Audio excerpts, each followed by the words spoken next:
Contemplez ces vastes forêts de conifères et cette toundra verdoyante. Un véritable enchantement.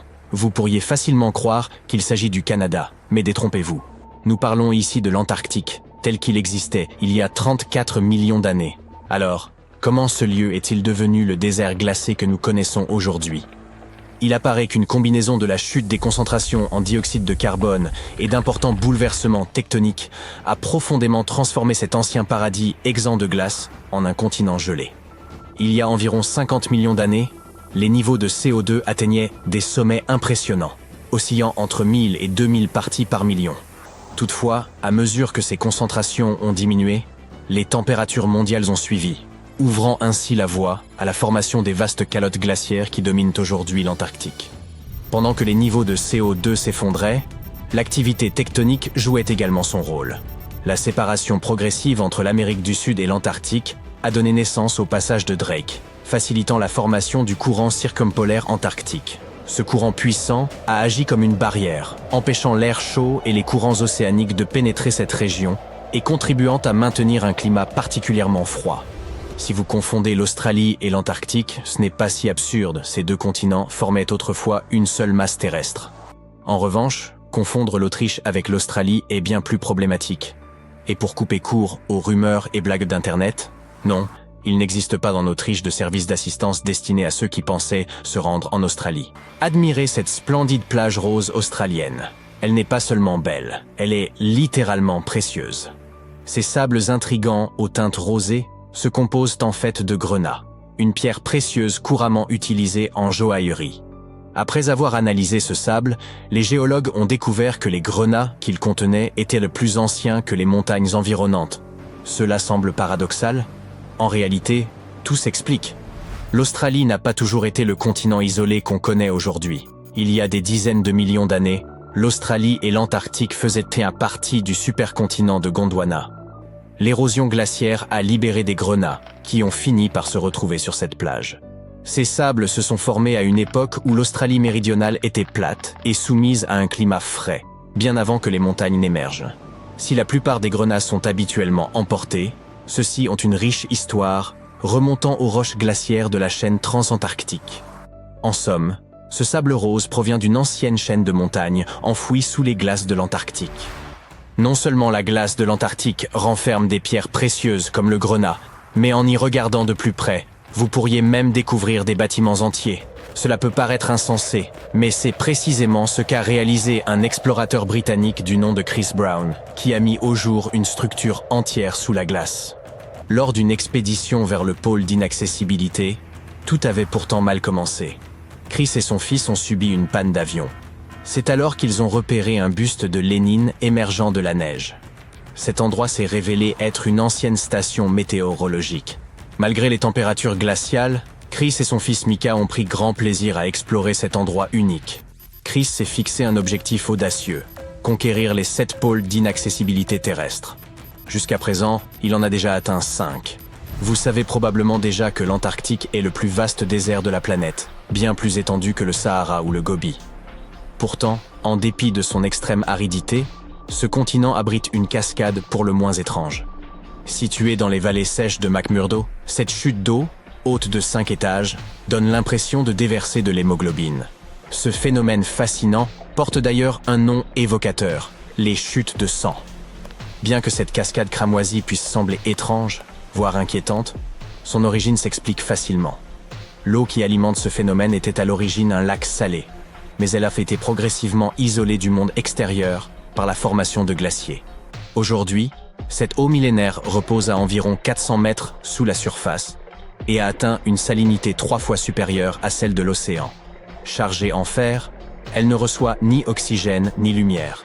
Lorsqu'elle s'infiltre à travers une fissure du glacier et entre en contact avec l'air, le fer s'oxyde, donnant à l'eau sa teinte rouge foncée, semblable à de la rouille. On croit souvent à tort qu'aucune espèce d'insecte ne vit en Antarctique. Pourtant, ce n'est pas tout à fait vrai, car un minuscule moucheron, connu sous le nom de Belgica antarctica, y a élu domicile. Par ailleurs, on y trouve également quelques araignées. Ces araignées ne sont pas celles que vous trouvez nichées dans les coins sombres de votre maison. Ce sont des créatures marines qui vivent dans l'obscurité glaciale des profondeurs de l'océan Antarctique. Ces arthropodes étonnants peuvent atteindre une envergure d'environ 50 cm. Comme si leur taille n'était pas déjà impressionnante, elles respirent aussi grâce à de petites ouvertures situées dans leurs pattes. Si l'on vous demande quelle couleur vous associez à l'Antarctique, vous penserez sans doute au blanc, tout comme moi. Cependant, ce continent glacé peut parfois évoquer une tranche de pastèque. Cette neige colorée doit son aspect à une micro-algue robuste appelée Chlamydomonas nivalis. Lors des mois d'été en Antarctique, lorsque les températures remontent, ces algues libèrent des spores aux teintes éclatantes de rouge et de vert, donnant à la neige des couleurs vives et surprenantes. Toutefois, il est préférable de ne pas s'en approcher, car cette neige, bien que fascinante, est également toxique et absolument impropre à la consommation. La recherche de fossiles est toujours passionnante, mais quand cela se fait dans l'un des lieux les plus isolés de la planète, l'aventure devient encore plus exaltante. Une équipe de scientifiques pluridisciplinaires a récemment réalisé une découverte exceptionnelle, ramenant plus d'une tonne de fossiles de vie marine ancienne, de dinosaures et d'oiseaux datant de la période du Crétacé supérieur, il y a environ 71 millions d'années. Leur périple a commencé par un vol vers l'Amérique du Sud, suivi d'une traversée de 5 jours du redoutable passage de Drake. Une fois arrivés en Antarctique, ils ont établi leur campement en utilisant des hélicoptères et des bateaux pneumatiques. Vous vous demandez peut-être, pourquoi rechercher des fossiles en Antarctique, malgré la glace omniprésente? En réalité, certaines zones révèlent à des affleurements rocheux selon la saison. L'équipe s'est rendue sur l'île James Ross, située sur la péninsule antarctique, durant les mois de février et mars. Il s'agit d'une période estivale où les roches de cette région, datant parfois de l'ère des dinosaures, sont exposées. L'expédition a porté ses fruits, avec la découverte de plus d'une tonne de fossiles remarquables. Les spécimens seront d'abord transportés au Chili, avant d'arriver au musée Carnegie d'histoire naturelle de Pittsburgh. Parmi ces découvertes, des fossiles datant d'environ 71 millions à 67 millions d'années, comprenant des escargots, des palourdes et diverses créatures marines, témoignent de la richesse de cet ancien patrimoine. Regardez ce ver marin intrigant. On pourrait imaginer qu'il vivrait à Los Angeles et deviendrait la star d'un film d'horreur, mais il préfère les eaux glaciales de l'océan austral, près de l'Antarctique. Ces vers impressionnants peuvent atteindre jusqu'à 20 cm de long et 10 cm de large. Cependant, leur apparence terrifiante est trompeuse. Des études montrent qu'ils jouent un rôle essentiel dans le maintien de l'équilibre des écosystèmes. Quant à leur tête, ne vous méprenez pas. Ce n'est qu'une gorge rétractable, pourvue de dents, qui leur permet de se nourrir efficacement. L'Antarctique regorge de créatures insolites et quelque peu effrayantes. Laissez-nous vous présenter le Promachocrinus fragarius. Contrairement à Patrick de Bob l'éponge, elle ressemble plutôt à une créature abyssale digne d'un film d'horreur. Imaginez, 20 bras sinueux, certains atteignant jusqu'à 20 cm, ornés de petites bosses étranges. De quoi donner des frissons? Non. En 2014, des chercheurs ont enfoui 34 sismographes sous la neige de l'immense plateforme de glace de Ross, une véritable plaque de glace de la taille du Texas, flottant sur l'océan austral. Ces appareils ingénieux ont capté un bourdonnement presque constant. Bien que ces sons, à très basse fréquence, échappent à l'ouïe humaine, les scientifiques ont réussi à les rendre audibles, et ils ont même partagé cet enregistrement étrange en ligne. Un glaciologue de l'université de Chicago explique que si ce bourdonnement était perceptible par nos oreilles, il évoquerait une nuée de cigales envahissant un jardin en plein été. Cependant, ces experts des glaciers ne cherchaient pas de son mystérieux mais surveillaient la barrière de Ross, car le réchauffement climatique fait fondre la glace à une vitesse inquiétante, plus rapide encore qu'un sorbet sous le soleil estival. Les plateformes de glace jouent un rôle crucial, un peu comme des bouchons de sécurité, empêchant d'énormes masses de glace de plonger dans l'océan. Mais alors, d'où vient ce bruit incessant? Il est probablement causé par des vents puissants balayant les dunes glacées et générant ainsi des vibrations naturelles. Il existe une ouverture énigmatique en plein cœur de l'Antarctique. Certains l'associent à la résidence estivale du Bigfoot, à une navette spatiale tout droit sortie de Star Trek, ou encore à un passage vers Agartha, ce royaume légendaire que certains situent au centre de la Terre. Les scientifiques ont réfuté toutes ces spéculations romanesques et ont précisé que cette porte mystérieuse se trouvait dans une étendue de banquise côtière. Jointive au rivage, elle est entourée de petites îles et de hauts fonds. Lorsque la glace s'écoule autour de formations rocheuses enfouies sous la surface, elle peut générer des motifs intrigants mais parfaitement naturels. En ce lieu, la minceur de la glace accentue l'influence des rochers sous-jacents sur son déplacement. De plus, les vents glacés de l'Antarctique sculptent la neige et la glace, formant des lignes et des reliefs qui peuvent prêter à confusion. Cette fameuse porte n'est en réalité qu'une crête rocheuse mise au jour par une fonte partielle de la glace. Son sommet correspond à l'extrémité d'un affleurement rocheux, tandis que ses parois ne sont que des traces de neige façonnées par des vents violents soufflant dans une direction constante. Il s'agit donc simplement d'un iceberg échoué en pleine fonte. Un YouTuber a repéré un autre élément insolite bien loin des côtes antarctiques. Un navire de glace de 120 mètres de long, à plus de 240 km en mer. Internet s'est aussitôt emballé, certains affirmant que cette épave gelée aurait dérivé jusque-là depuis le triangle des Bermudes. Toutefois, aucune donnée scientifique ne permettait de confirmer qu'il s'agissait d'un navire plutôt que d'un imposant bloc de glace. D'ailleurs, en examinant de nouveau la zone peu après, les internautes ont constaté qu'avec la fonte estivale, l'hypothétique vaisseau avait tout bonnement disparu. Une autre découverte intrigante sur Google Maps en Antarctique concernait une prétendue pyramide. Avant que vous n'imaginiez un scénario fascinant impliquant les anciens Égyptiens et une base secrète enfouie sous la glace, il convient de préciser qu'il ne s'agissait en réalité que d'une montagne. Elle appartient à la plus haute chaîne du continent, les monts Ellsworth, qui s'étendent sur près de 400 km. Ce n'est d'ailleurs pas la première formation rocheuse à avoir été comparée à une pyramide. Au cours de l'expédition antarctique britannique, des explorateurs avaient déjà identifié une pareille montagne et l'avaient baptisée la pyramide. Pourtant, cette dernière ne présentait même pas la silhouette caractéristique d'un tel édifice. Voici une découverte antarctique qui ne manquera pas de vous impressionner. Une immense plateforme glaciaire, celle de Dodson, dont les reliefs ont évoqué aux scientifiques ceux du Grand Canyon. Un robot sous-marin spécialement conçu, nommé RAN, a parcouru près de 1000 km sous la glace et a rapporté des images spectaculaires de montagnes gelées, de vallées, de plateaux et de motifs tourbillonnants entièrement constitués de glace.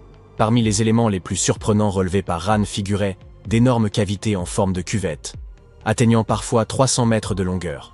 Malheureusement, les chercheurs ont fini par perdre la trace du robot.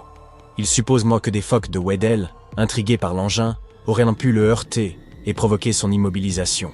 Pour préserver son énergie, RAN aurait alors cessé toute activité, rendant toute récupération impossible.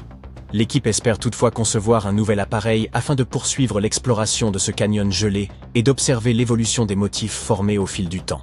Un autre canyon colossal a été mis au jour en Antarctique grâce au mauvais temps. Une équipe de spécialistes en acoustique, contrainte de suspendre ses recherches à la station Casey en raison d'une tempête, a mis à profit ce contretemps pour cartographier le fond marin aux abords du glacier Adams. C'est ainsi qu'ils ont découvert une formation impressionnante. Un canyon atteignant près de 2000 mètres de profondeur, 9000 mètres de largeur et s'étendant sur plus de 45 km depuis le glacier. Lors de cette première exploration, seule une partie du relief a pu être cartographiée avant que l'équipe ne soit contrainte de regagner la station. Toutefois, lorsqu'une nouvelle perturbation a frappé la région, le navire a repris la mer et a permis de compléter l'étude du canyon, malgré des vents violents et des vagues atteignant jusqu'à 4 mètres de hauteur. Grâce à une quinzaine d'heures de collecte de données, la carte du site a pu être finalisée. Avant leur retour en Australie, les chercheurs ont effectué un dernier arrêt pour obtenir une vision d'ensemble du canyon, dont l'analyse contribue à approfondir la compréhension de l'histoire des glaciers ainsi que des interactions entre la calotte glaciaire antarctique et l'océan. Il existe en Antarctique un lac gelé baptisé lac Enigma. Longtemps, on a cru qu'il était entièrement pris dans la glace, mais au cours d'une expédition menée entre novembre 2019 et janvier 2020, des chercheurs ont découvert, sous son épaisse croûte glacée, une couche d'eau liquide d'environ 12 mètres de profondeur. Afin d'en percer les mystères, ils ont foré la glace et envoyé une caméra explorer ses profondeurs cachées. L'eau du lac, qui proviendrait du glacier voisin par un passage souterrain encore inconnu, abritait une vie microbienne surprenante. De minuscules micro-organismes formaient des tapis biologiques recouvrant le fond du lac, certains étant fins et hérissés, d'autres rappelant des tapis froissés ou même de petites structures arborescentes pouvant atteindre 40 cm. Un grand nombre de ces microbes étaient capables de produire leur propre énergie par photosynthèse, à l'instar des plantes, ce qui conférait au lac une concentration élevée en oxygène. L'une des découvertes les plus remarquables fut l'identification d'une espèce bactérienne généralement présente dans des environnements pauvres en oxygène. Le lac Enigma pourrait ainsi présenter des similitudes avec les conditions régnant sur certaines lunes glacées comme Europe ou Encelade, suggérant que ces astres pourraient également renfermer de l'eau sous leur surface gelée, et, peut-être, une vie microbienne. Une autre découverte en Antarctique concerne de minuscules fragments d'ambre retrouvés dans des roches argileuses. Une première sur ce continent. Les scientifiques ont mis plusieurs années à analyser les fossiles exceptionnellement bien conservés de racines, de pollen et de spores découverts dès 2017. La présence d'ambre constitue une preuve irréfutable qu'une forêt dense et verdoyante, composée d'arbres produisant de la résine, prospérait jadis en Antarctique. Ce paysage luxuriant s'étendait à proximité du pôle sud durant le Crétacé moyen, il y a environ 83 à 92 millions d'années. À cette époque reculée, rassurez-vous, je n'y étais pas, ces arbres devaient endurer plusieurs mois d'obscurité au cours des longs hivers antarctiques. Selon les chercheurs, ils y parvenaient en adoptant une phase de dormance prolongée. Les morceaux d'ambre exhumés, bien que de taille modeste, arborent de magnifiques teintes jaunes et orangées. Leur surface bosselée révèle la manière dont la résine s'est écoulée des arbres, probablement pour se prémunir des insectes.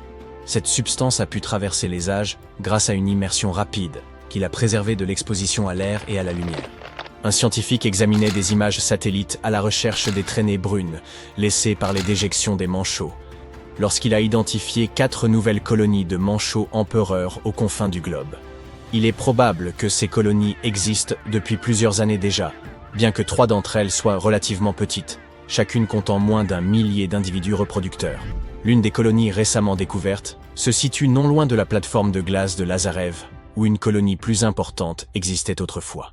Les chercheurs pensaient que celle-ci avait disparu en 2019, mais il semblerait que les manchots aient simplement migré légèrement en réponse aux variations de la banquise. L'étude de ces populations pourrait donc permettre de mieux comprendre la manière dont les manchots empereurs s'adaptent aux changements environnementaux. Il y a 40 millions d'années, un immense réseau fluvial traversait l'Antarctique. Les chercheurs en ont trouvé des traces en analysant des sédiments meubles et des roches dures prélevées sur le fond marin gelé. En examinant de minuscules traces d'éléments radioactifs, comme l'uranium et le plomb, ils ont découvert que les couches de sol les plus profondes remontaient à l'ère des dinosaures.